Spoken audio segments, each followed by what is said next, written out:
আসসালামু আলাইকুম রহমতুল্লাহ। প্রিয় দর্শক, সকলেই কেমন আছেন? আল্লাহর অশেষ রহমত আর দয়ায় আপনারা সকলেই ভালো আছেন।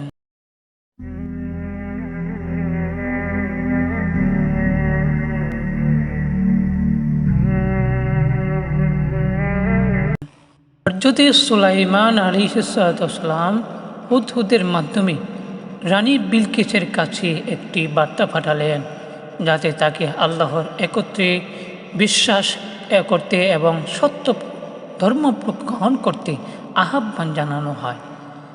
বিলকিস হযরত সুলাইমান আলাইহিসসালামের বার্তা পেয়ে বেশ চিন্তিত হয়ে পড়লেন এবং সুলাইমান আলাইহিসসালামের ক্ষমতা যাচাই করার জন্য তাকে উপহার পাঠালেন।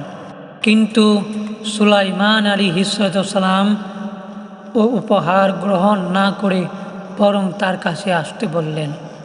রানী বিলকিস সুলাইমান আলাইহিসসালামের প্রাসাদে যাওয়ার জন্য প্রস্তুতি নিলেন। তার আগে সুলাইমান আলাইহিসসালাম তার এক অধীনস্থ জিনকে বললেন, তুমি কি রানীর সিংহাসন আমার কাছে এনে দিতে পারবে? জিন দ্রুত রানীর সিংহাসন সুলাইমান আলাইহিসসালামের কাছে এনে দিল। যখন রানী বিলকিস প্রাসাদে উপস্থিত হলেন, তখন তিনি তার সিংহাসনকে দেখে অবাক হয়ে গেলেন। এরপর সুলাইমান আলাইহিসসালামকে তাকে ইসলামের সত্য গ্রহণ দাওয়াত দিলেন এবং তিনি মনে প্রাণে হৃদয়ে আল্লাহর প্রতি ঈমান আনলেন।